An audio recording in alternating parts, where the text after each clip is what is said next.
The topic today is turtles, and I've also thrown in a picture of an octopus. I think octopuses are really beautiful to sketch, though they can be really scary also and really bizarre. But we're going to do a little bit of sketching practice with the octopus and then watercolor blending and painting practice with the turtle. So for Jasmine, I'm going to give you some instructions about sketching in general. One is to just don't use the eraser if you can help it. Because what happens is that every time you erase, you are taking away like a stepping stone. Whenever we sketch, this is not like a final sketch. It's not something that you're going to put up on a wall or something. So what the sketching does is just warms up your hand. And in that warm up, you will be able to then train your hand or begin to train your hand to draw different kinds of lines. Normally, when we use a tool for writing, it's just for small, short lines, small shapes. And in art, we have to do larger shapes. So that is the practice we need. And erasing really doesn't help in that. So don't worry about any line being wrong. There's nothing wrong. It'll just be a line that you can use to make a different line, a better line, a more accurate line for your subject. All right. So I'm going to start this off for everyone. Maybe you can all observe. I'll give some tips for Jasmine's benefit, but that might help everyone else as well.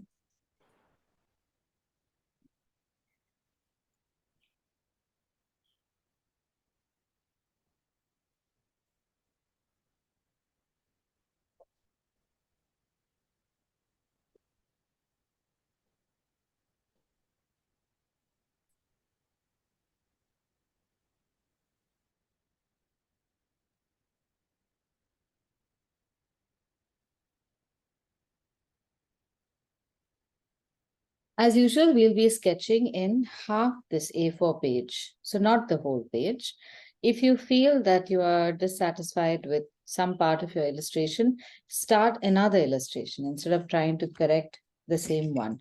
Every line that you can see you have made is going to definitely help in drawing better and better stuff. So the octopus that we have, I'm going to share the image so I can speak about how we can go about illustrating this.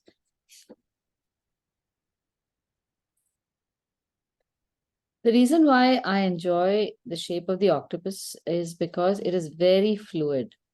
So when you're drawing these lines, as opposed to when we're, say, drawing buildings or something, your lines can go in a very lovely flow into each other. And that's a very nice way to train your eye for composition, to study organic shapes better, and within these shapes also to create forms. So we are going to be making lines that are going to overlap, you'll be making things like these, you'll be creating texture which is very fluid just to get your hand warmed up. Hopefully, this will inspire you to pick out some other more peculiar sea creatures, even say seahorses or something, which are extremely complicated, but are great sketching topics. So to start with, hold your pencil a little far away than usual. If we hold the pencil over here, the maximum limit to draw our line is about an inch or so.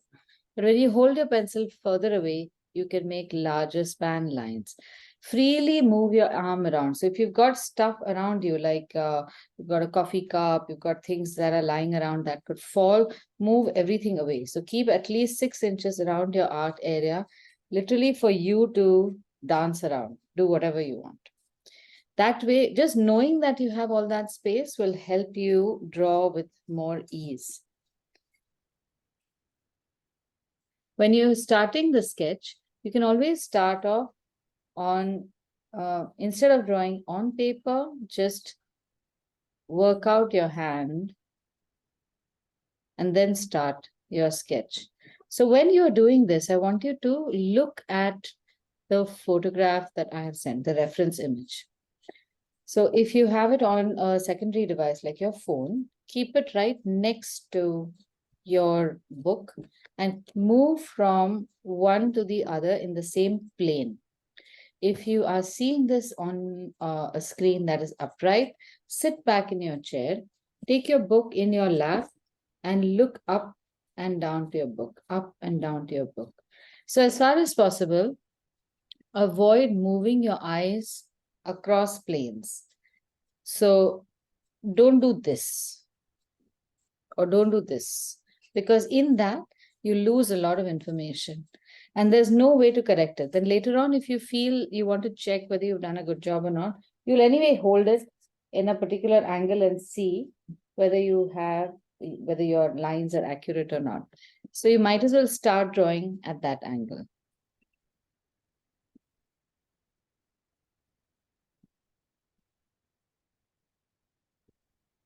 So to start off, go for the easy shapes, the ones that you can see, like the shape of the head. It's more or less circular, we know that. You could also extend it further, though you can't see anything over here. And keep your lines as if, or your object as if it's transparent. Because through these, a lot of other shapes become evident. Like there's a little bit of the head showing from the crook of its arm. Now draw whatever you see at this magnification. Do not magnify the picture, especially at this stage, because you will completely throw your proportions off. Here now I have the head, I have one arm, and then from below this arm is this magnificent arm in the foreground. So I'll draw the outline of that and proportioning it thus that, okay, this is the eye over here. And then you have its body come down. And then at this point, somewhere aligned maybe horizontally to this curve is where the arm turns around. Everything in art has to be measured according to the previous elements that you have drawn. That way, you can always get a picture close to your reference image. And even if it's not a reference image, when you are, say, drawing things from life, you can best use points of reference from other things within the object itself. Now, there's a huge mass of lines over here, and you can't really tell which is an arm, and it's very confusing.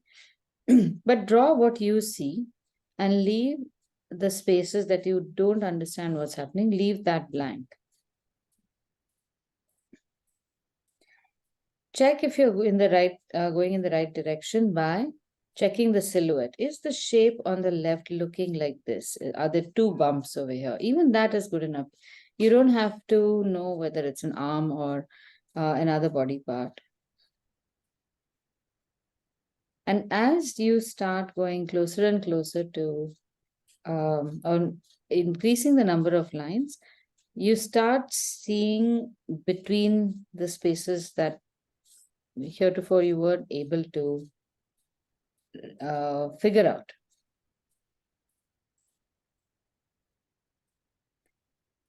So in this case, now I can see that there are suckers over here.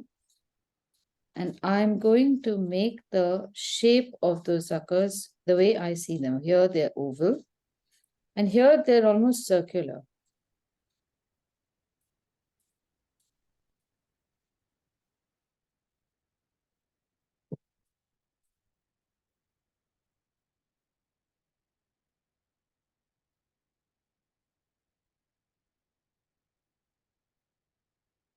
Jasmine, are you doing okay?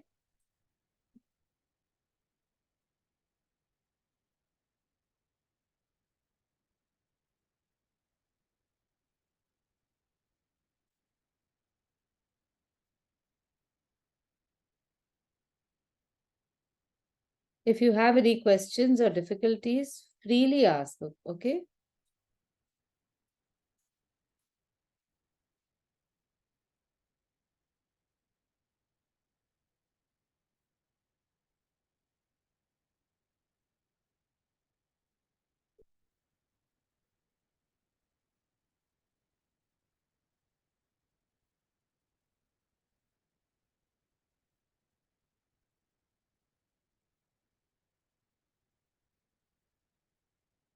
Now, at this point, most of the limbs have been drawn.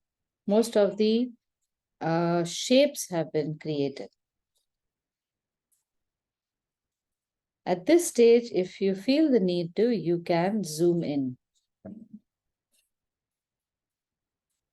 Anything before this, if you zoom in, you get the wrong information, you get the wrong proportions.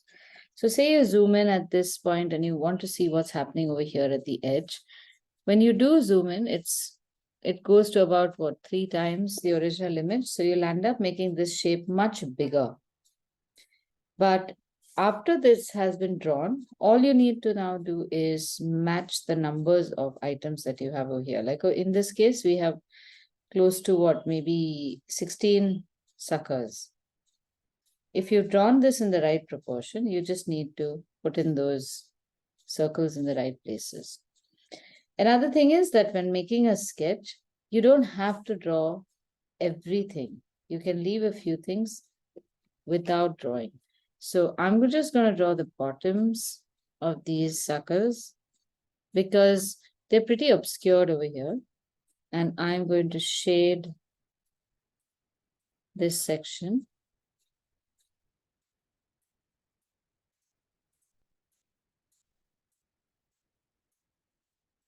So you get the idea that these are the details of an octopus arm. And in not drawing it, you allow the brain to complete the information for you. My contention is, and I have no proof of this, so if there's any brain scientist you can ask, that usually the brain will complete information for us in the best possible manner so that we can enjoy whatever we see, even if you're seeing it halfway. So it's either best or something that is going to be beneficial to us.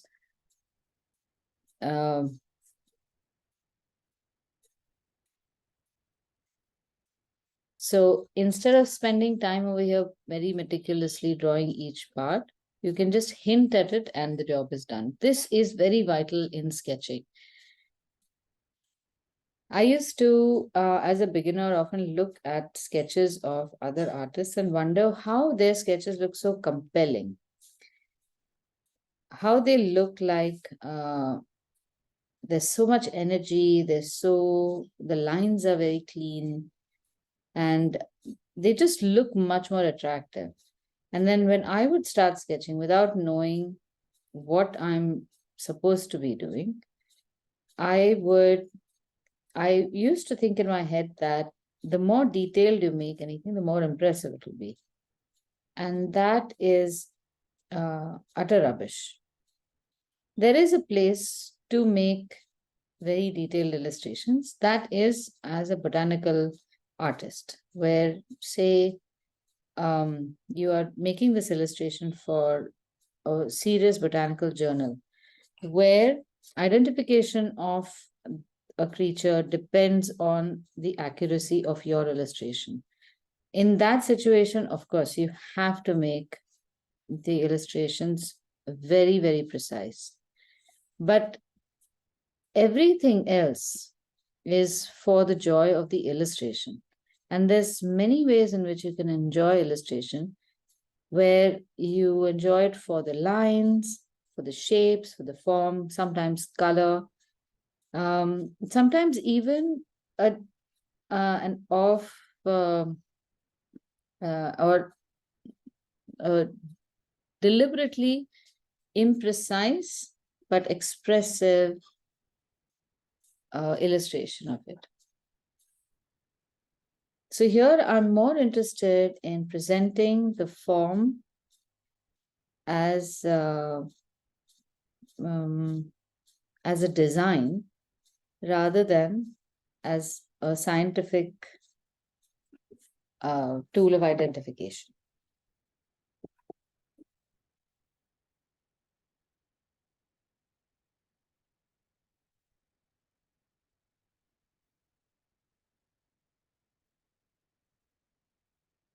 So to make your illustrations look compelling and attractive, the most important thing is to have a very strong line. even if you make things inaccurate, if your line is strong, your illustrations definitely look much more compelling.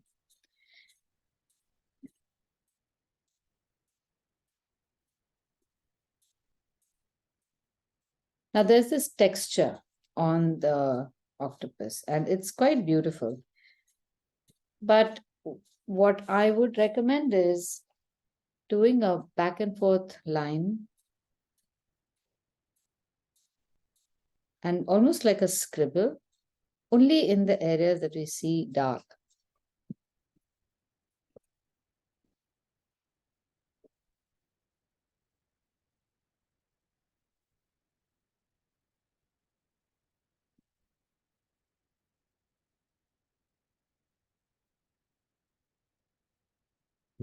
In the case of this particular tentacle,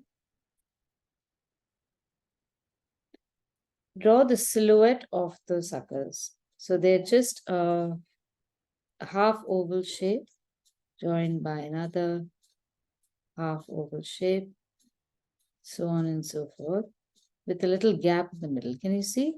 So I don't really have to draw the whole thing. And then the gap suddenly turns into overlaps towards the end. So keep looking at the illustration. So that's the other thing. When sketching, a lot of times we're not always looking at the illustration. We think that, okay, this is the shape I have to make. I'm just going to make this scallop shape all around. But that is not what gives our illustration accuracy. You need to be very careful about direction, about shape, size, proportion, placement, all of these things in order to get accurate illustrations.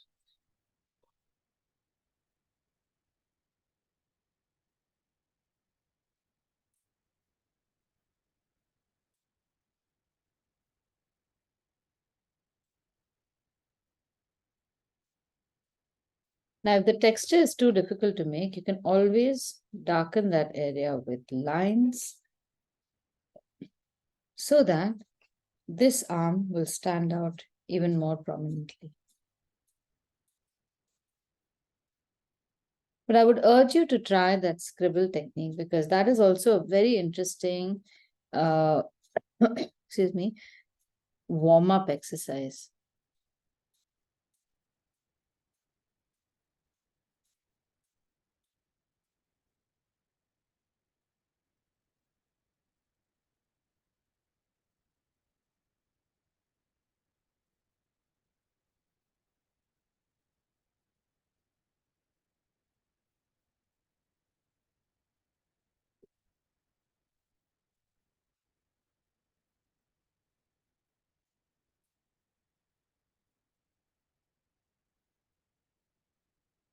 Now, right here in the center, there's just this one big black hole. Hardly anything is visible over there.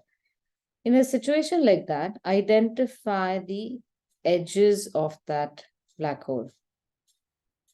I don't see too much detail over here, so I'm not going to draw it. Here is one edge on the top.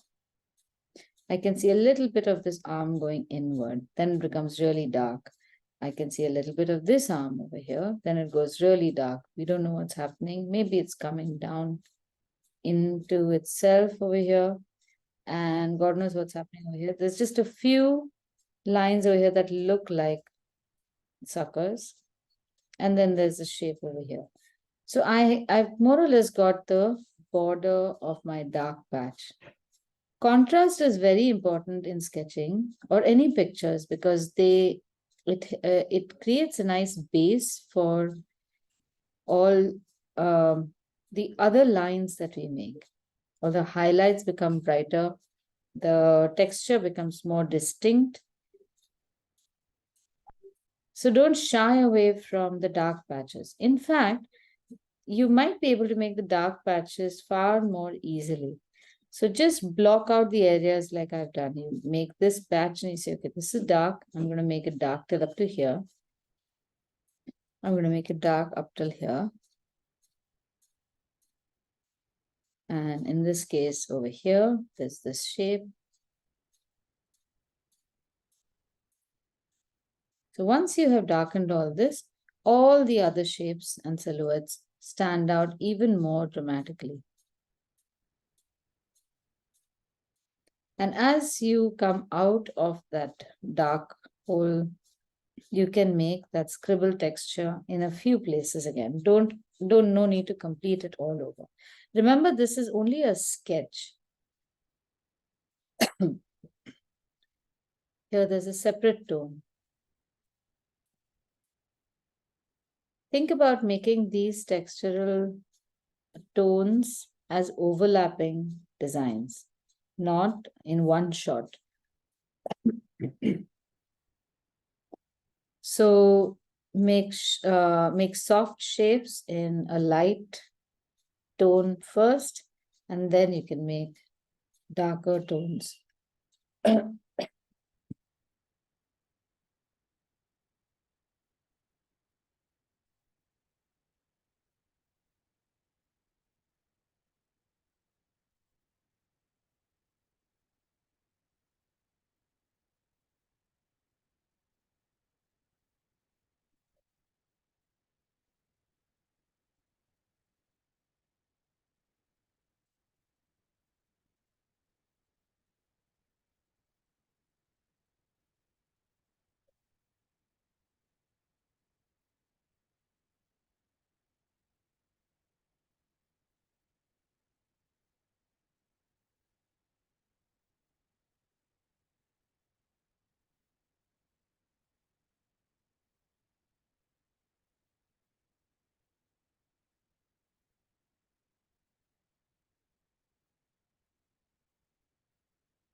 How's it going, everyone?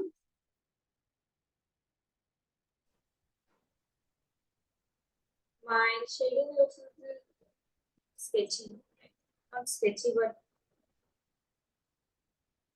it doesn't look like scribbles. Would you like me to have a look? Yeah.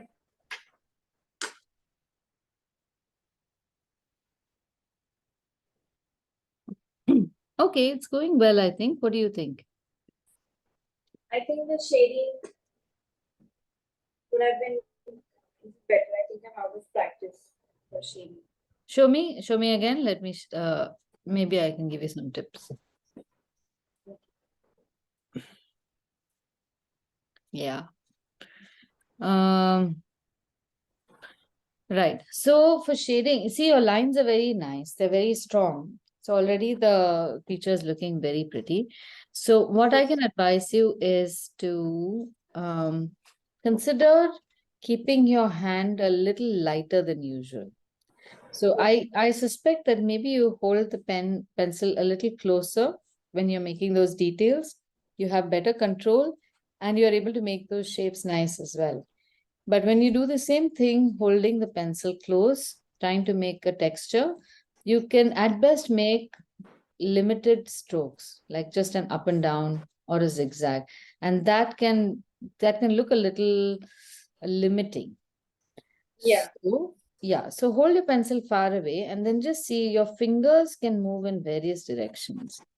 They can move Okay. up and down, they can move round and round, and you will get a range of textures to choose from. Okay, try that. Yeah. Thank you. Okay.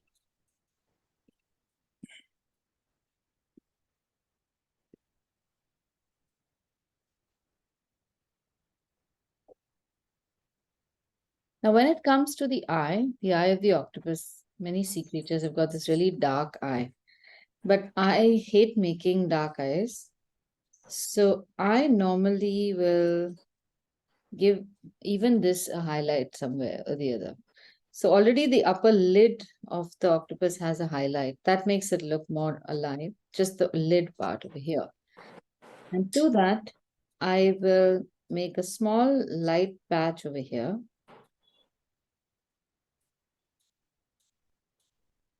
This will be our highlight. I will color all of the rest in a medium to dark tone. And then towards the bottom,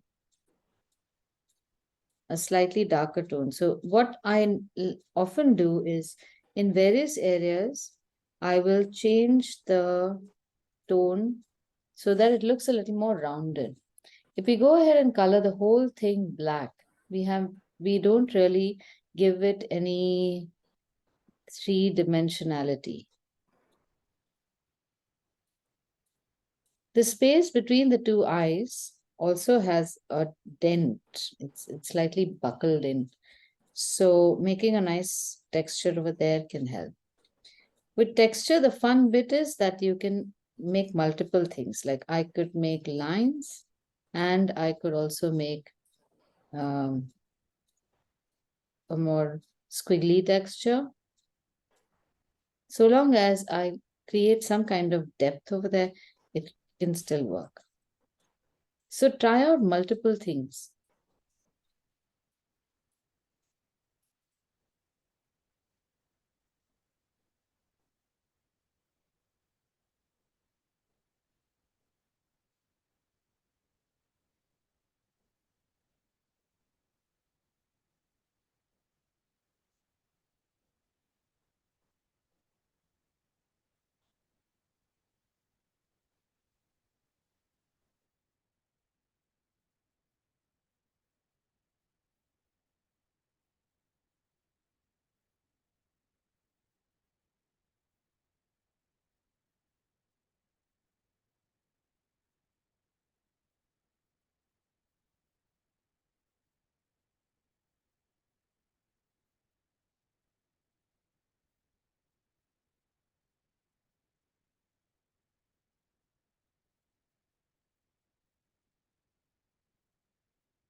Is everyone comfortable with this now? Do you have any questions? Would you like to continue this in your own time now? Then we can move on to the turtles. I want to show you my sketch. It Yes. doesn't look like an octopus. It doesn't look like an octopus. Okay. Aditi, can you? Yeah. Should I hold it? Yeah. Let me change the gallery. Can you see? No. The video is off. Huh. Oh, Okay. sorry. Yeah.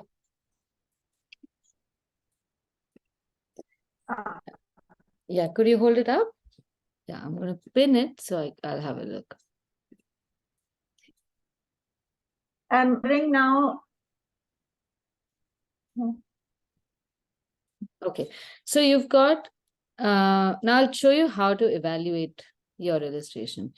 What you have is a broken octopus. Some places it looks like an octopus. Some places it is still under construction. Okay. And the reason is because some lines, the way I see it, are not connecting. So you've drawn a silhouette. Parts of it what you have seen, like I explained earlier. You draw what you see, like the arm in the foreground, right? You can see that clearly. You can draw that. That is done. And then there are shapes around it where you're unsure about things. So you've just drawn what you are sure about and left the rest undrawn. And that's a great way to go ahead because you're not drawing anything that you can't see. You're not imagining things of your own. Now, as you continue this process, say you've drawn that arm in the foreground, right?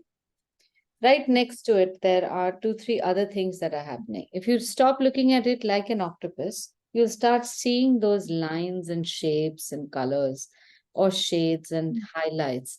And you just have to put down those elements in the form of just lines.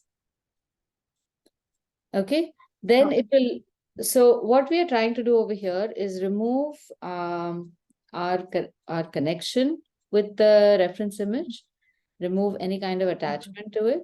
So if today I put an octopus in front of you and you have to draw it, tomorrow I can put a building in front of you, you have to draw it. It's basically just translating everything into lines, shape, form, color, texture, and depicting that through whatever tool we have.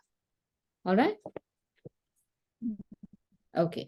So now tell me something, Jasmine. Do you see the rest of the shapes? Yeah. I see the shapes and yeah, what you said about connecting, that's where I think I'm missing out because I'm still just drawing the contours. So I'm not being able to hold it together. Fair enough. That's okay. I'm That's sorry, I shut my video because my connection is poor.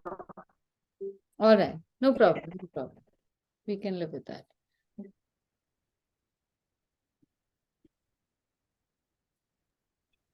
Aditi, can I show you mine? Yes.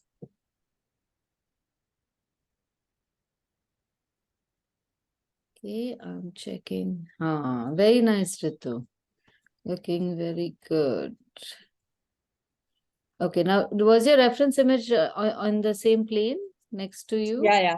Okay, I kept good. it on the same plane. Very good, very good. All right. Who else is there? Shivani, okay. Could you undo the blur back? Yeah. Oh, nice. Very nice. Great lines. Very good. Lovely. I like this pencil. The Ah, what is the other one? The one with the very to say? interesting. A mechanical pencil. Mechanical pencil, yeah. Ah. Let's see, Then Madhu. the shading I did with the normal pencil. Oh, that's a nice idea. Ah. Yeah. Very nice. Looking Looking good. I like the strength of the line. Very nice. Ritika, let me see Ritika's. Madhuja, I just saw yours. That's looking good. Ritika's is also looking nice. Ritika, are you blending? You're using blending stump?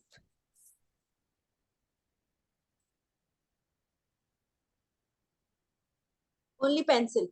Okay, good, good. Very nice. Right. Now, next, Susan, let's see yours. Very good.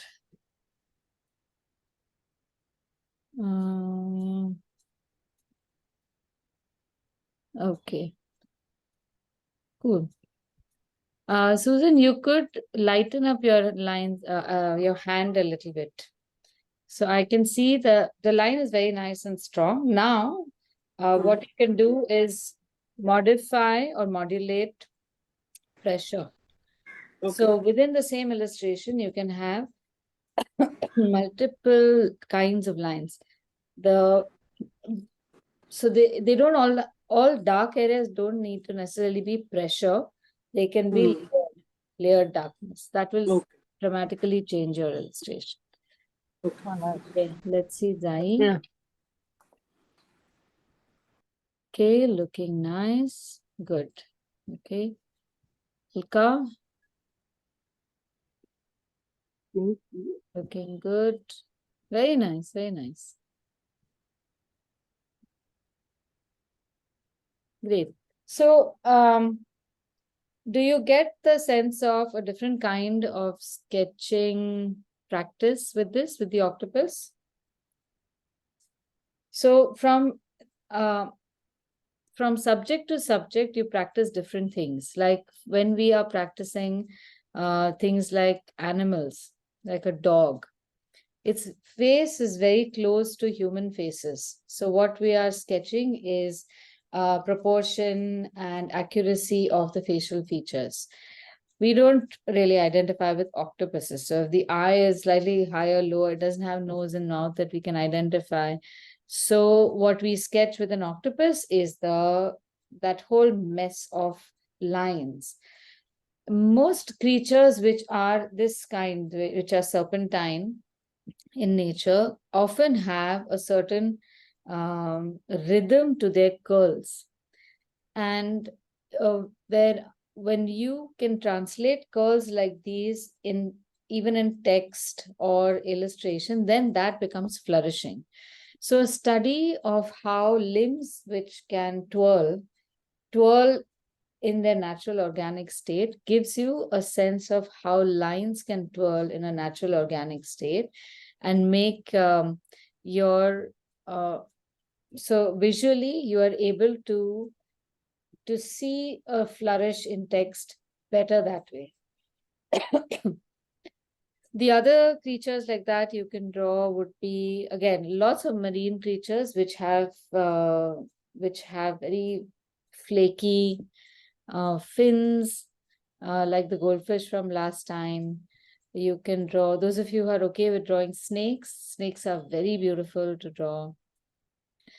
And then when we have to draw more specific items like eyes and nose and mouth, then any kind of mammal or amphibian is really good for that because they have very distinct looking features which we can then sketch. Similarly, for texture, say you take something like the difference between a bird or a crocodile or even snake, I guess, any kind of scaly creature. There you get some practice of drawing texture through sketching. And your hand moves differently in all these areas. So it's good to see what I am doing in different spaces and then see how robust your sketching practice makes your hand. Excuse me. All right, shall we move now to the turtle? Now I've shared 3 pictures of turtles, and the first picture is just to give you an idea of a close-up.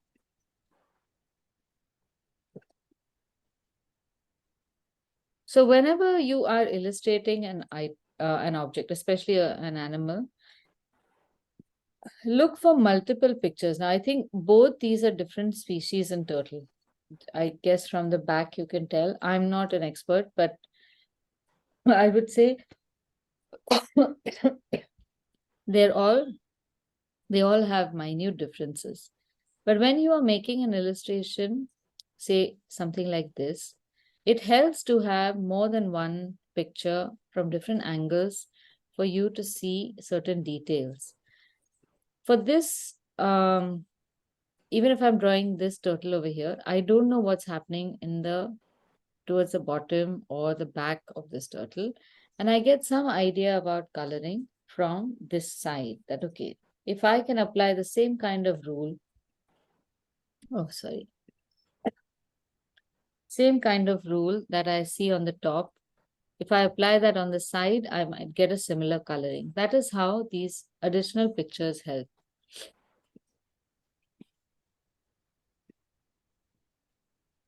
Right. So now let's draw this turtle because it has more details.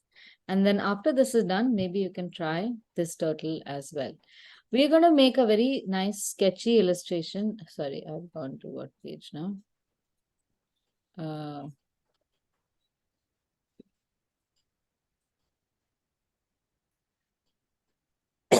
So here we're going to focus more on a sketchy watercolor. I'll explain to you how that works. So it's going to be like the sketch of the octopus that we made, very loose but strong lines. And in that, we are going to drop in some color and create these shapes. It's not going to be too complicated to make, except for maybe some of these textures. Now, when drawing this, I'll just give you some idea of how to map this out. If we start with some kind of shape, maybe we can look at a circle somewhere here.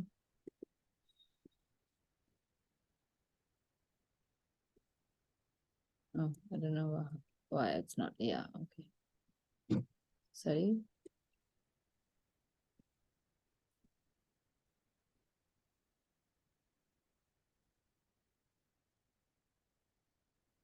So any place where you get a curve, you can start making that circle. You can make it here. You can even make it towards the back.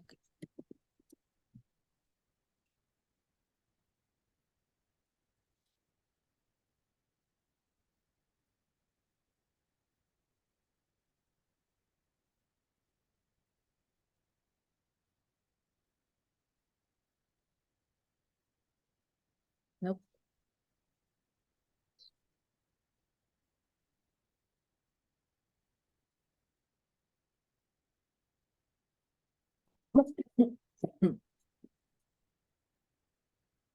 Okay. Ma'am, do you have a cough? Yeah, I don't know what's happening. It's okay. I'll get you all started to sketch and then I'll go and get some medicine. Okay, so I'm looking at a place where I can get some information for me to use to map the various features. So I've drawn a circle. Just looking at the circle, if I draw a vertical and horizontal line through the centers, it gives me some kind of grid. From here, I can draw a line that goes almost horizontal towards how far away? Almost to the end of the circle itself, but then it goes outward, pointing towards almost a 5 o'clock direction, and then comes and joins the circle back at maybe above a quarter from the bottom.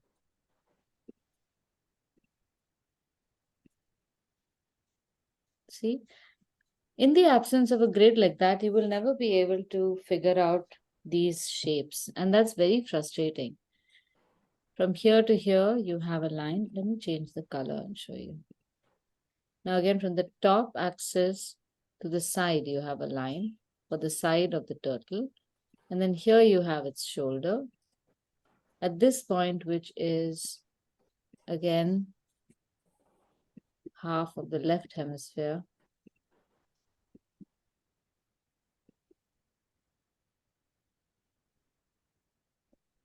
you have the neck between this corner and this corner, and just extend it a little bit.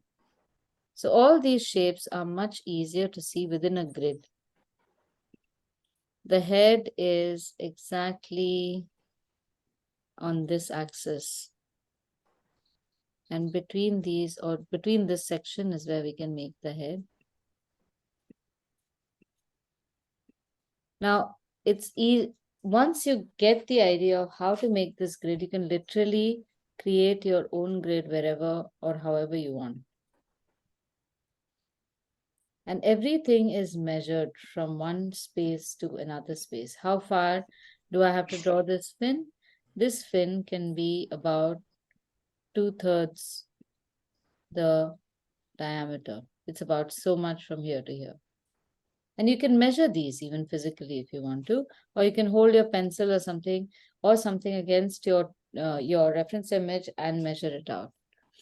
I'm going to share this screenshot with you.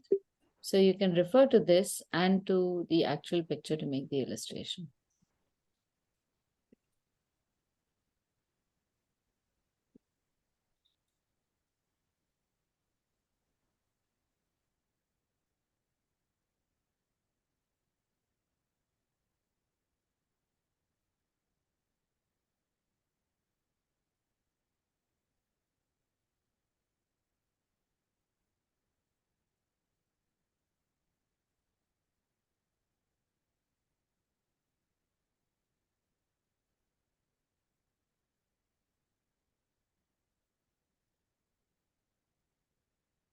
Okay, this is how we begin.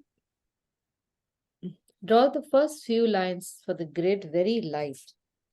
Identify the section, the part on your page, on your book where you're going to make this turtle. See that you have ample space around. And we need about the size of the turtle, as in the circle, and then 1/2 outside of it, about that much space to fit the turtle in, right? So I'm going to make my circle somewhere over here, very light. And you don't have to even make the full circle if you can visualize it on blank paper. It's a matter of being able to see that circle. So I see the circle. I've just made a light line over here, here, here. Then I'm going to draw the horizontal and vertical axis. And a circle doesn't have to be a precise circle. I will extend this line a little further. Then I will make a line at half of the bottom half of the circle and the left half of the circle. My circle is pretty much an oval.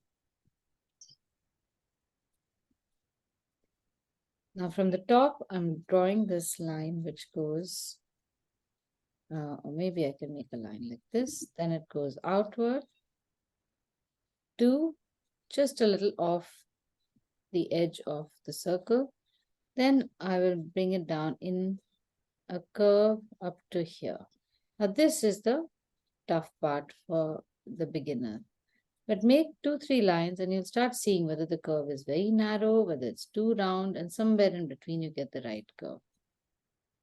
From here, just over this angle is the shoulder. So I'll draw that. Coming into this part. Now identifying the correct part of the grid. In the beginning, you don't see that. You don't see whether it's this square or this square. So take your time. Don't rush into this. You could very often, as a beginner, make some errors in placement of your object, and everything can skew after that. Over here in the bottom half, the neck goes pretty high. And this is where the membrane of the arm comes. This line comes almost straight down.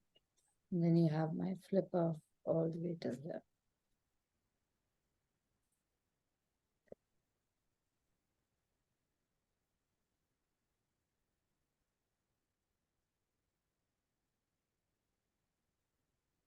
So this part is done. Now I don't need the grid. Now I should look at the original image and make adjustments based on the details that I see in the original illustration. If you zoom in a little bit, at this point over here, you see a third flipper, and right above here, a little to the right, you see the fourth flipper. Making these extra flippers will help the illustration look like it is a proper turtle and it does not have amputated limbs.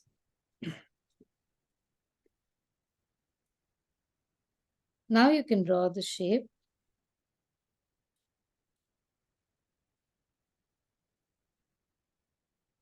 When you're drawing the eye, notice that the eye is just a small slit. The area around the eye is pretty speckled. And then start making this texture as you see it. But proceed from one shape to the other with those number of lines. And if you draw these very lightly, I'm going to show you a technique where you can paint these and still make it look like the texture. A little bit of erasing will be involved here because you're going to do negative painting.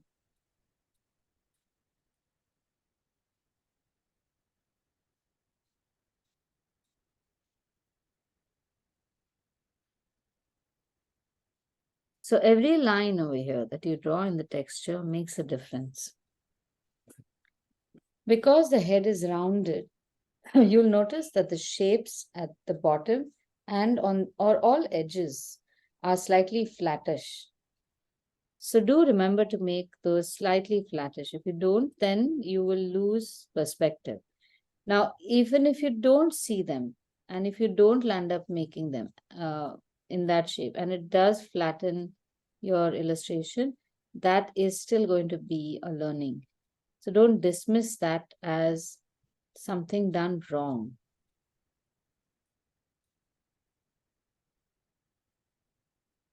Try to look at each line and see if you can draw those lines accurately.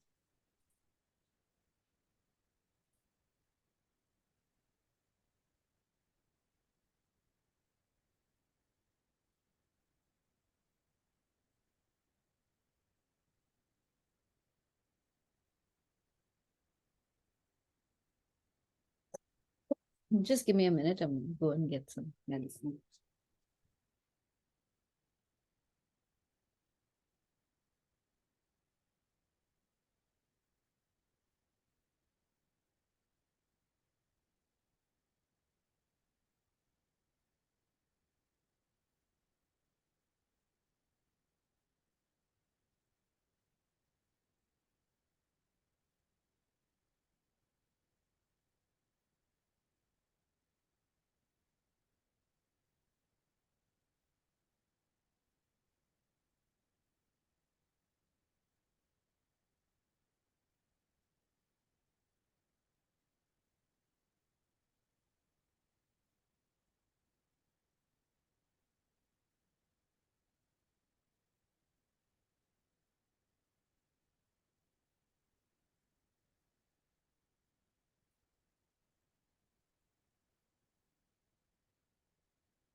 Okay.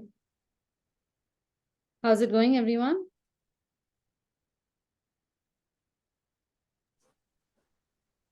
I'm not I can't do the scales. I'm having problem with the scales.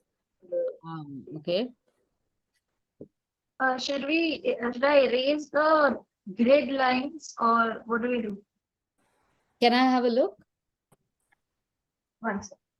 Yeah.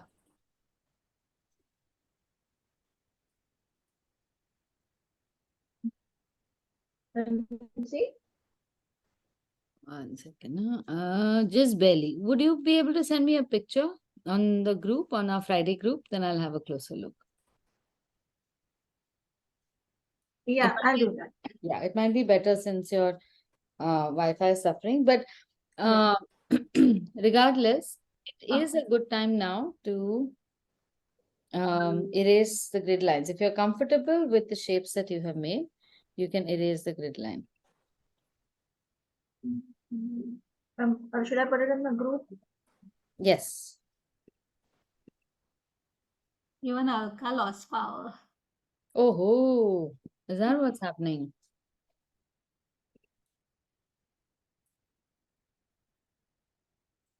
Put it in the Friday group, I'm in that group. Yes, yes, Jasmine, I'll have a look there.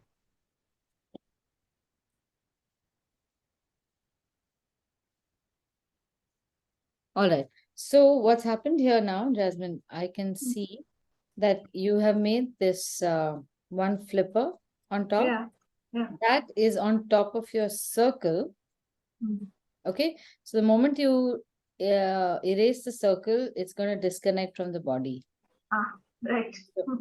So what I need you to do is don't Ah. bring what you've drawn that flipper in the right place. You need to change this line over here and bring it up to where your flipper is, and from there connect towards the right. Beyond this, you've got the right line. Okay. Okay. Got it. Now Now, when you come to the right also, complete this. This is the shell of the turtle. And don't make the flipper rounded over here. It sticks out in a very sharp line or angle out of this circle. Okay. All right. Good. Then after this is done, you can erase your. Oh, no. Wait, one more thing. Towards the bottom now, have you got the connector for this space between the shell and the flipper? That thing needs to be drawn also. And once that is drawn, then you can remove it. So maybe what too much space. Is the space? is the, sorry? No, the flipper and that shoulder thing. Hmm. Is that too much space in my drawing? Should I think I need No, to make the. no, I don't think so. There is quite a lot of space over there because it's got all this wrinkled skin. in Right. space. Even I have it. Got it. Yeah. Cool. Aditi, will you have a look at mine, please? Yeah. So one thing, Jasmine, the eye has come too close to the mouth. Just take it inward a little bit. Okay. Yeah. Let's see, Ritu. Aditi, I put it on the group. Oh, you have? Okay. Looking nice. Ritu, this place where the flipper, just look at the shape of the flipper. Yeah, it's a little off, no? See, the flipper shape it is fairly narrow over here. Yeah. Okay. Mm. Then it comes downward, goes all around, and then it's not a very pointy thing. It comes towards, I mean, you see a point over here, but then it flattens out. So it does not become like a pinched point. And then it's flat all the way till here. So it's almost like a squished D shape. Yeah, so the shape needs to be a little proper, Yeah. right? Correct. Little. Yeah. Oh. But otherwise, is the proportion of the turtle okay? Yeah. Proportion is very good. Your line I'm a little concerned about, but right now I'm just happy with the proportion. So I'm not going to worry. What line are you talking about? All the lines, there are Mine in the group? multiple They're not lines. firm? No, they can be firmer, I think. So the line, they're looking very thick. So it's possible that you've gone over and over the line. That is not wrong. That is fine. But that overlapping of the line should be done in a lighter shade. So just thoda sa pressure agar kam ho, then it's perfectly fine. Then when you have to make a firm, a final line, that time you can make the line much darker, and that should just be one. So like in this case, I just want to show you this. I'm drawing the edge of the turtle over here. I've got the overall shape, but now I'm creating the pattern. So I'm going to go very lightly around this, making my whatever multiple lines to make sure that I get the right shape or the right angle one by one. And here I can do this multiple times. Because it's only natural, you're not sure whether or not you're getting it right. So you do it that way. Now when I have to firm this up, I will use one line. So this is the line and this is my edge.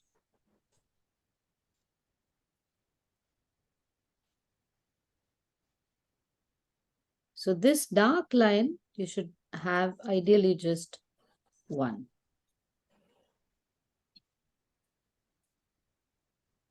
So you're saying the lines inside should be one line and dark. Not just inside. Your final line should be the only one that is dark. And that should be just one. Okay. Okay, now in all of these cases, when I'm giving suggestions to everyone, all these might not be applicable universally to everyone. Huh?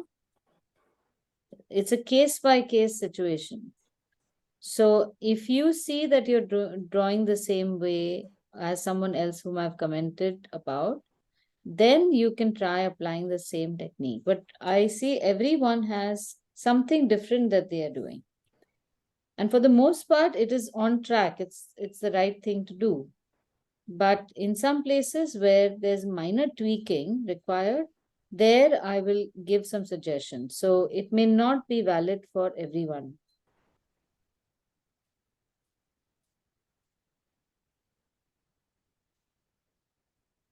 Can I show you mine?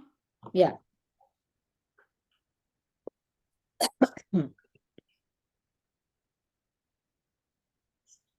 No, I can't see it. Yes. Oh, nice. Very nice. Thoda sa na, the point on top can be just a tad little. This Okay. on the corner top. Looking lovely. Thank Very you. nice. Good line. Can Also. I show mine? Yep, yep. Nice. Very nice, Madhuja. Looking good. Could you draw these two flippers also on the edges, on the two edges, so then it looks a little more complete? Show again, Madhuja. Ah, Very nice. Very nice line quality. the back of the turtle, you can't see the lines, so I didn't do that. No, you can't. So our texture ends over here. Yeah. Ma'am, can I show mine? Okay. 1 second, huh? Yeah. Let me just finish this.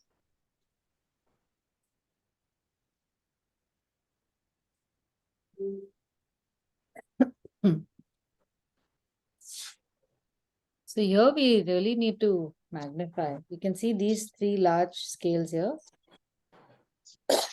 And then this is very obscured. So yeah, if you don't see it, don't make it.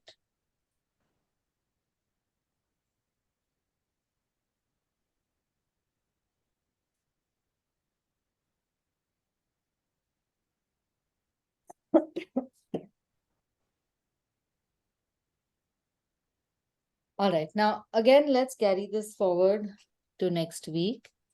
And if everyone has got the idea of how to fill this up, I would like you all to fill up the scales on the flippers during the week so that we can complete the earlier picture today. And Jasmine and Yeah. Rida, were you present last week? I think you were also absent. No, but I had watched the recording. Oh, you watched the recording. All right. Yeah. So Can those I, yeah. Go on. the last week session I had completed. This is the illustration I made. I think Right. I messed up the grid for this one. It looks a little short. No, you didn't mess up the grid. It's the position of that blue fin, I think. That's come a little to the side, so that the green fin in the back has covered Yeah. the entire space when Okay. part of it should have been blue. But it's okay. We can just work with what we have. Some places Yeah. where you can make those not adjustments even, the detailing for the blue fin, you can make it there. And the rest, Yeah. wherever in their place you can make it. So it might look a little disjointed, but will be fine. Okay. And did you see the turtle? The turtle, have you sent it? Yeah. Okay. No, I haven't sent it. Can I show now? Yeah, sure. Nice, it's looking good. The the right shoulder of the turtle, Yeah. something needs to change. It needs to come downward. Yeah. And also the scales on top, you've drawn Hmm. mostly vertical lines. Those need to change. Okay. Sure. All right. Thank you. Okay. So before you move to the fish, can you again say what needs to be done with the fins? Because I kind of did the fish the other day, so I'll just continue right now with the fins. Of last week, right? Yeah, I kind of did it last week during Yeah. class. Yeah, so we'll do the So same this- thing. Yeah, so the turtle fins. What Huh? did you want us to do? Just complete the details like we've done the back. Just the drawing. Yeah, just the drawing. Just the drawing, not Ah. painting. Yeah. So the fish has certain details which I'd like to show you. That's why I did not want to send it off as homework.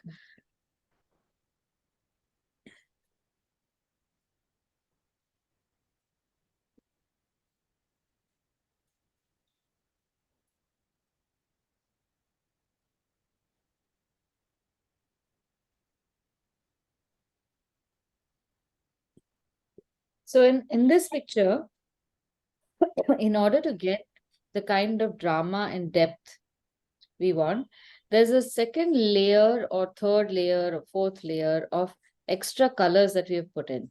So this was our first, I think we just did two layers in this. We did a base coat and then we did some of these shadows and shaded areas. So now we can enhance the rest by using a layer of slightly lighter colors, but not a wash consistency. That is what I wanted to show you. So I'm just going to go get my water and colors and things. I'll be back.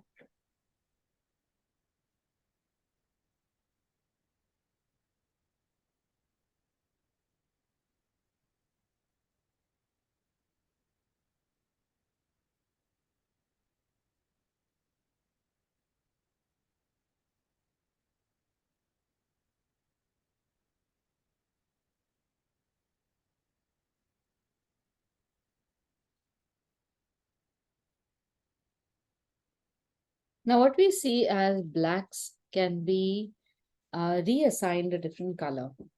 At this stage, you can also redraw, or draw, not redraw, a few of the items that were not drawn before. So you can draw these lines. These are quite pretty over here.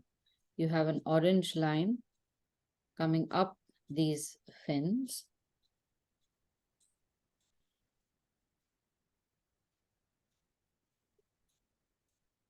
Keep looking at the illustration, the reference image, sorry, and make these extra lines.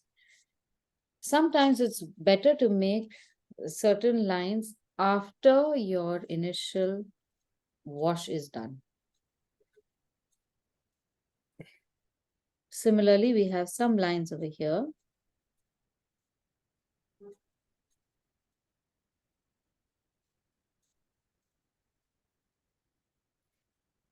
And try to draw the more prominent lines. Now here there's a fold in the fin that I can see. So you have some lines coming up and then the lines behind that going in a convex shape. So you have a concave and then convex. This will create the illusion of a fold in the fin. Over here, we have lines again going inward. I don't even know where this fin is coming from, but it's there. And then you have lines over here. And these are almost radiating out of the face of the fish on the other side. Aditi, sorry, I lost almost 5 minutes. I was away Oh, because okay. my internet went away. So Okay. if you This is set any Jasmine? instructions for me. Yes. Yeah, Jasmine. Yeah. Right. Yeah. So if you're comfortable making the scales, Jasmine, I would just like you to finish these the scales on the flippers of the turtle while I'm Sure. showing everyone how to paint this other fish. so that you can continue to stay in class. And then if you have any doubts, I can help you with that while we're in class. I wouldn't want you to do this as homework if you're not comfortable. Okay? Sure. Okay. I'll do the scales. Thanks. Okay. All right. Now, each of these colors that we're going to take are going to be a slightly deeper color version of the previous color. So I have the previous color over here, a little bit of lemon yellow and a cerulean blue, and then some cerulean and cobalt blue.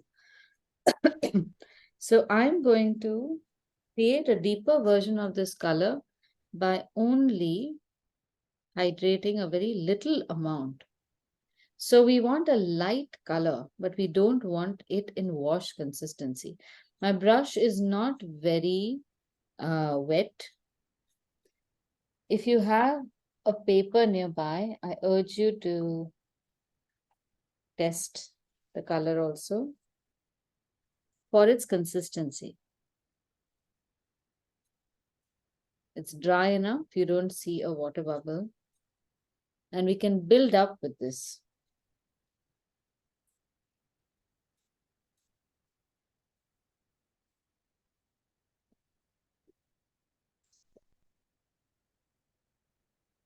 So I'm going to use this color in this consistency and gradually bring down a stroke into the space between these lines that I've made. I can also go in the other direction. So I'm going to press the brush down. I'm going to leave these pencil lines, press the brush down, and pull a line outward towards the top.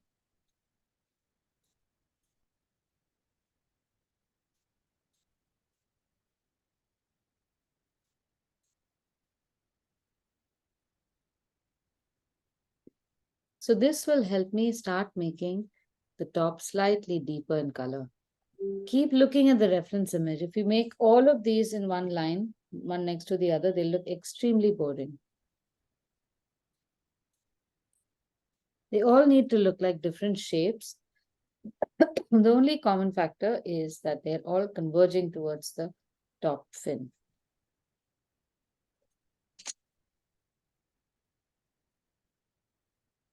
If you take a very light color, then it just becomes like a tint on top. And over here, even the quantity of color is very little. So it's almost a dry brush effect.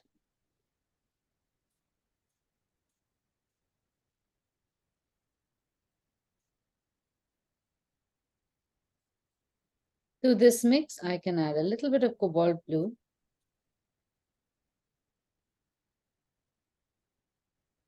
And as we do it for everything else, paint something else or paint something less.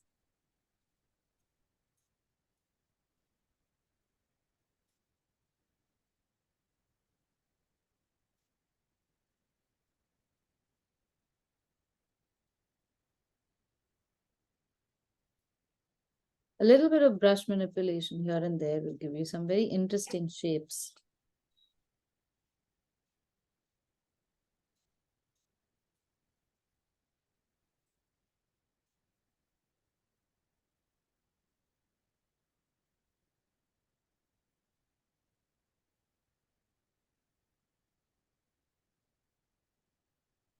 I'm still drawing these lines between the pencil lines that I've made. And those lines I'm going to darken using a combination of red and scarlet and light red. There's very thin lines.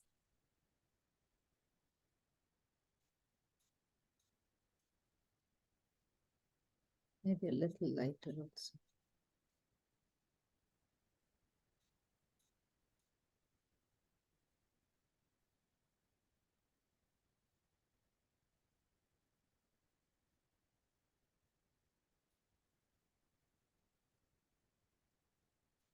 When you are making lines like these, make that line just once. And at a point like that, please check that both your hands are on your work and you're not casually drawing these lines, holding your face or your knee.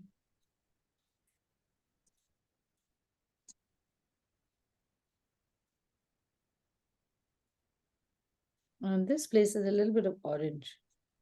So we can add orange to the red.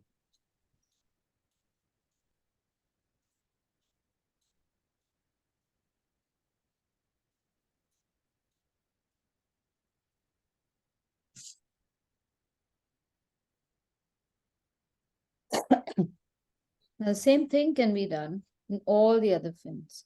If you look at the colors that we have between these fins, sometimes they're also a purple.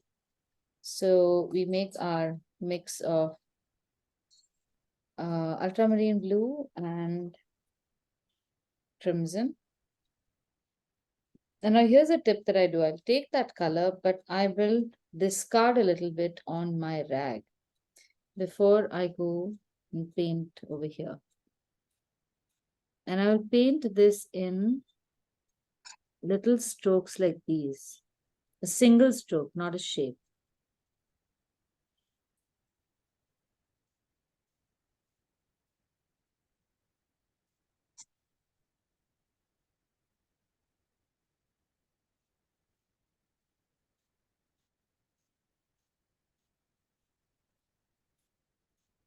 And keep changing the color. So I'll keep discarding some color, maybe take a little bit of blue once in a while, because keeping the same color will make it look more like a pattern or a print than a texture.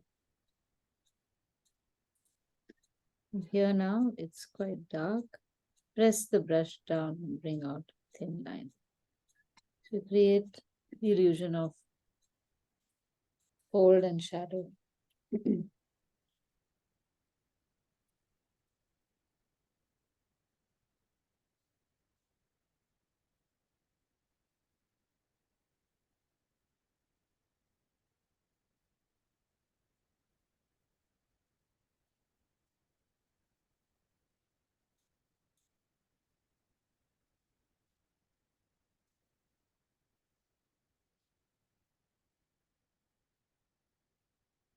So little by Aditi, little, what colors have you used for this, for these fins? I mean, the lines on these fins?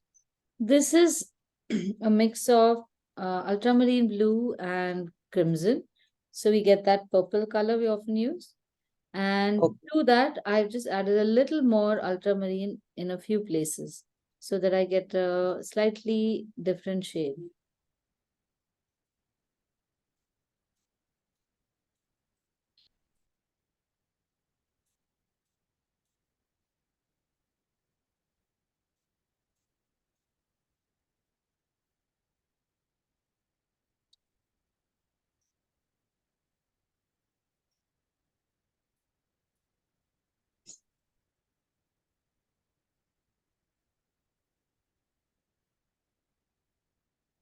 With this technique, that whole transparent color technique, you can do so much in terms of developing depth.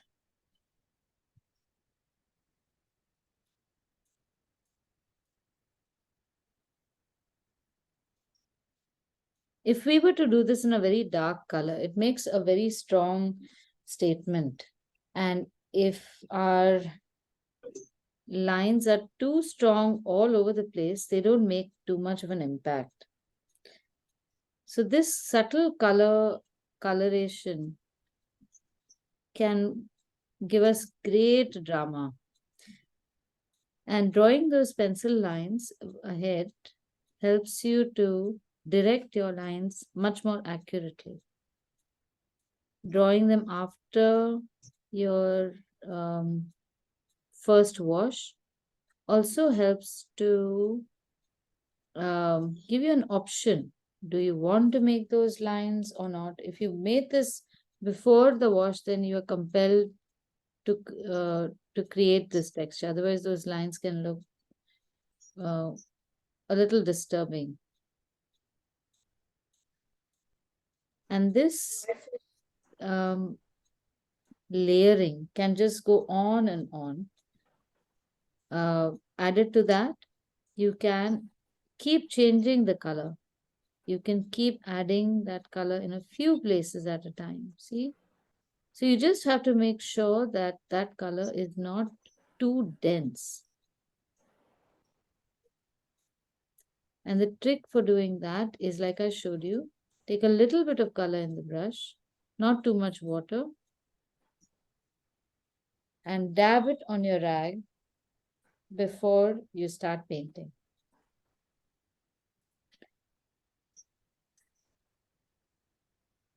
The best part about this consistency is that you can also overlap in certain sections and create extra shadows with the transparent color still showing through. So you don't lose out on all the work that you've done before. Here I'm going to add a little bit of the same color to the corner of the eye.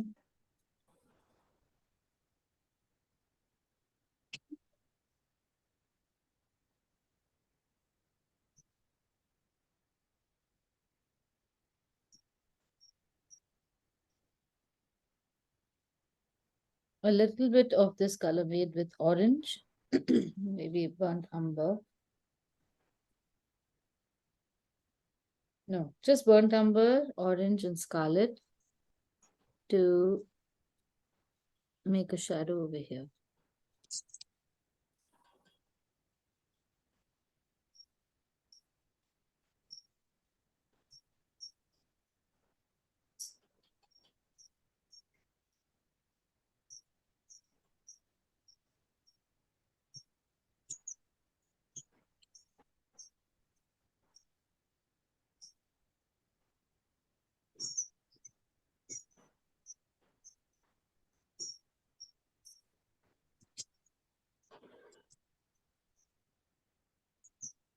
Now that I have this very sharp color here, again, I'll wipe my brush and pull it outward to make a good soft edge instead of very harsh edge over there.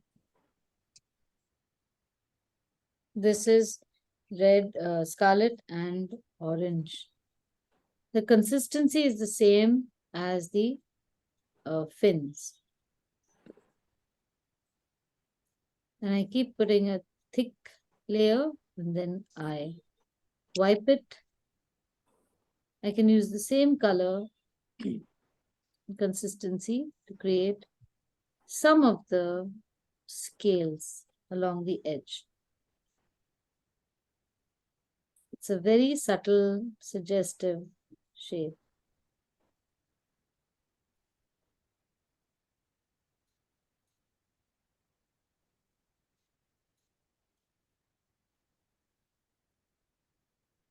And sometimes no more than this is required.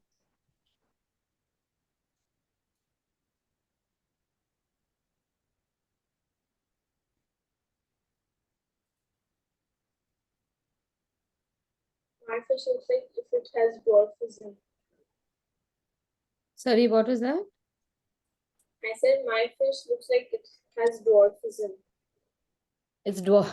It's dwarfism. The body is so weird. Like I don't know what to do with it. Maybe it is just very bending too much. Yeah. And the body I accidentally Body is made very it tiny. short. That's okay. That's okay.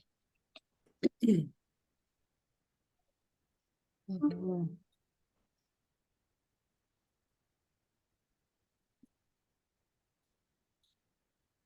All right. Now here I'm making the color a little deeper. So it can be a little scary. I've used the same colors, ultramarine blue, sorry, cobalt blue and black, but the same consistency. And I'll make the same kinds of strokes over here.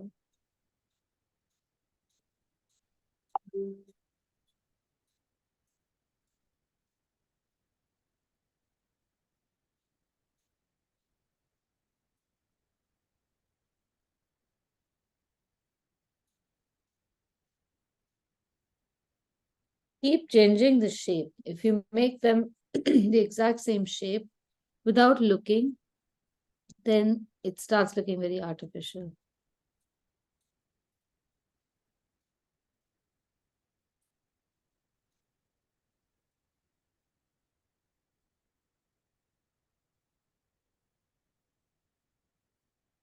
Once your first set of lines is done, then you can add a little more black or blue, darken it a little bit, and keep increasing its depth.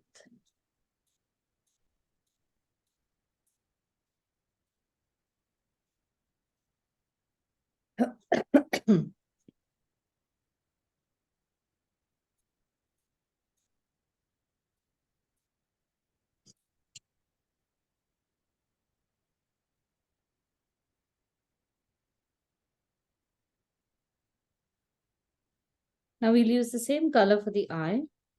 Now remember the eye, it's like a cylinder within which you have the eyeball inserted. So there will be a little bit of a shadow on the top right, sorry, top eyelid towards the inside.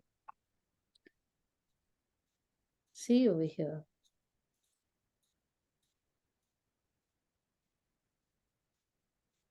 Regardless of what else happens in the picture, if you can manage a good eye with emotion, all of your other sins can be forgiven.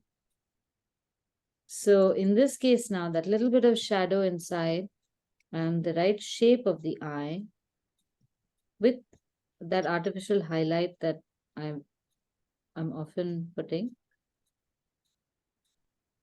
will draw the eye of the viewer into the picture so well that whether or not I've colored everything else or whether or not it's accurate, nothing will matter for grabbing the attention of a passing viewer.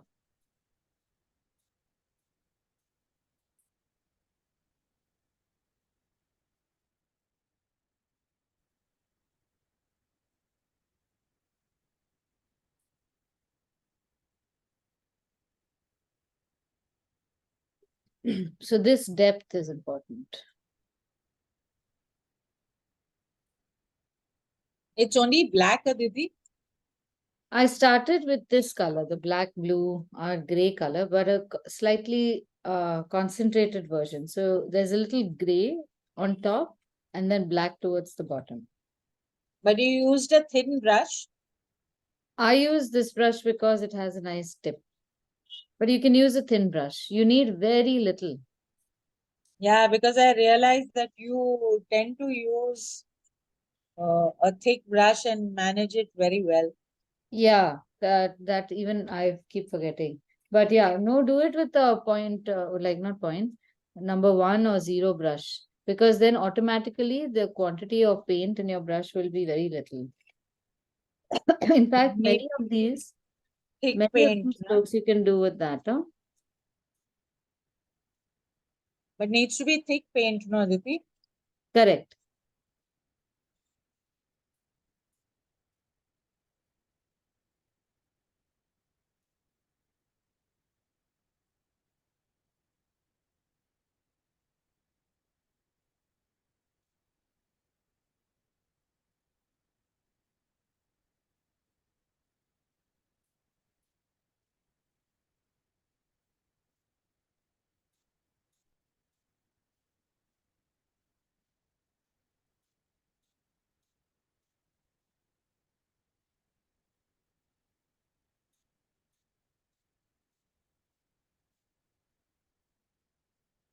So you need to make your rag your friend in this.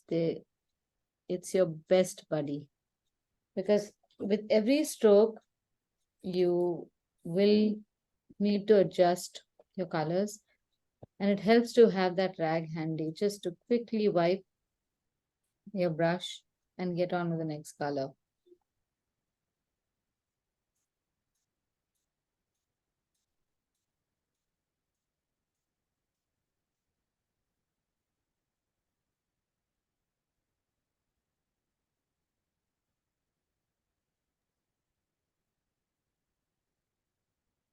Aditi. Jasmine, yeah. Yes, Can you hear me? yes. Yeah.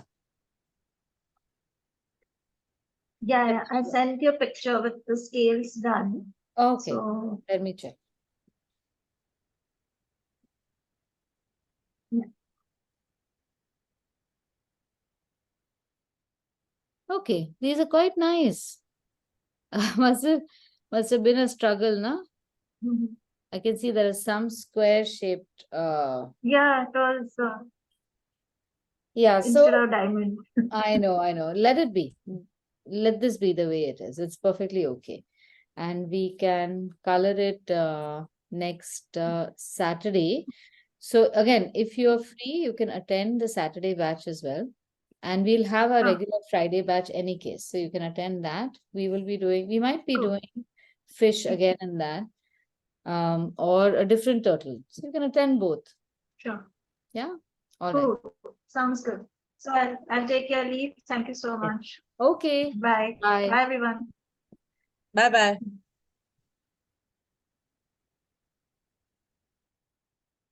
Okay, just another 10 minutes and then we'll finish off as well. Ma'am, I wanted to show a koi painting I did.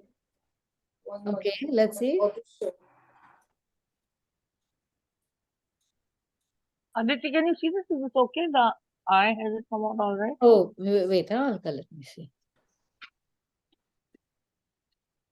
My fish is rather small, so the eye is like minuscule.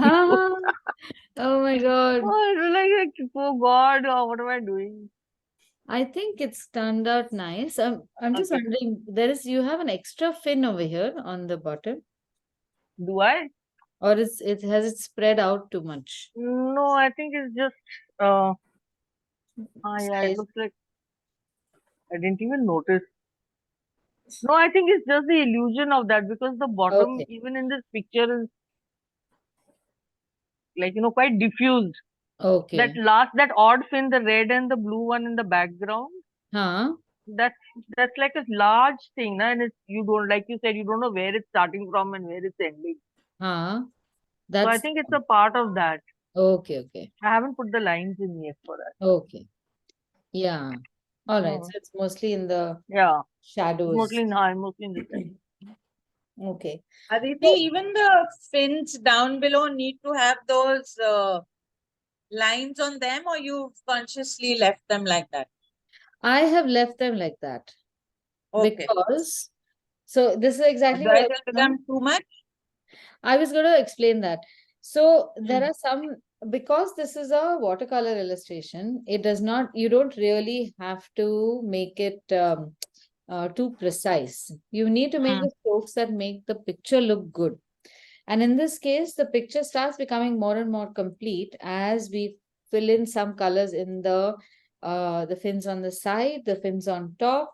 So the bottom ones, anyway, they're so obscured that you don't see too many details, but a few details you can make and then leave that color to be enjoyed the way it is. Same goes for that blue fin in the background on the top also. It's also a very nice color. So these are decisions that you should make as your artwork is proceeding. So don't take a call on what part you should finish the detail of before you start the painting. As you're going along, you'll know that there are certain focus areas that you can make a lot of detail, either with pencil or pen, or in this case, paint. And then other areas where the flow of the color is, maybe it's in the periphery, so that just draws the eye to the details that you've done. Okay, so this works for a lot of things, not just something like fish, but every subject with watercolor, you can do something like that. I think it's also done with oil painting or acrylics, where it's almost as if the peripheral region is out of focus, and the central, more important part of the illustration becomes the in focus image, which it's like the center of a flower, where you have all the Yeah, straight it the colon. adds a lot of character to the Yeah, and entire correct. picture. It does. It adds personality. It also allows you to leave a few sections of watercolor as pure watercolor instead Yeah, of making it too defined. true. Thank you. Yes, makes sense. All right. So last week I had very quickly tried to finish this all by myself during class, and today I just added bit of detail more. It's so nice. It's looking very nice. Show, Shivani. Yeah, see. Let me pin it. Very pretty. Yeah, it's looking I really think pretty. that because of the details today, it's nice. As if you saw before, it was not. Yeah, the Put the details make a shades. lot of difference. It makes a lot of difference. The thing will fly in the. Today I'm happy. Last week I didn't like. Like, look at my blackfish. It's still there. I have to do it again. Okay. Now, Okay. if you want to, you can make that black background. But now, Shivani, I'm suggesting that the black background that you've made, do you want to make some kind of shape around it? So the Actually, I think I outer- want to cut this fish and then stick it. all right, so you'll cut with a little bit of the black. A little bit. Yeah, ठीक है. Not Then much. that's fine. But otherwise, you can always, again, with the black part, you don't have to make the black all over. You can sometimes take the black only from the bottom. You can make it only on the side. You can make it like a square, and in that square, you can make the black color more, more opaque, and leave the rest very unfinished. All of these options are available. So it doesn't always have to be exactly like the reference image. Okay, all right. Okay, so that's it for the fish part. Next week we'll be doing some seashells. That's what I've thought of. Shells can be a very nice topic. And actually it can be very relaxing also, because it's more about just patterns and shapes. And I'd done this with the kids class and it was very enjoyable. So I'm going to bring down the difficulty level a little bit, enjoy it for the sake of relaxation. And then, so that is the 19th, next Saturday, isn't it? Yeah, it's 19th. And then the week after that, I think I might be out of town. 20th, you had 26th. said something, no, Aditi, you wanted to change the class. 26th, yeah. So 26th 26th, I'm was it? out of town. And next week, yeah, is 19th is an event. So that week class we'll have on Sunday, on the 20th. All right. Okay, so that week. So tomorrow you have the Camlin one, na? Yes, tomorrow I have Camlin. Please spread the word because it's free. Let people, even if they don't have the materials and all, let them watch it. I suspect that if you are registered, you can watch it a day later or 2 days later or something like that also. I don't know how. They just prefer the registration. I don't know how I'm going to do it. It's very complex and I have only 1 hour. So I'm just going to be like a rail gadi.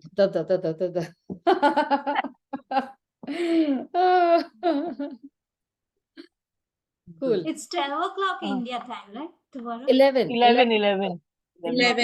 Yeah. 1:30. Okay. Try it. I should be able to join. Try. And then share it with other people also whom you know. I put it Because on it's a my Sunday, reference. there might be more people who would like to join. Then you can try that. So the advantage is that many of them can join our regular classes also. Secondly, I can convince Camlin to do more of these workshops. So people who want to, they can join on other workshops as well. If we have a nice large attendance. Okay, done. I'll share it today also. Okay. All right. So I hope to see you all tomorrow also. Yes. Bye-bye. Bye. Bye. Bye. Thank you. Thank you.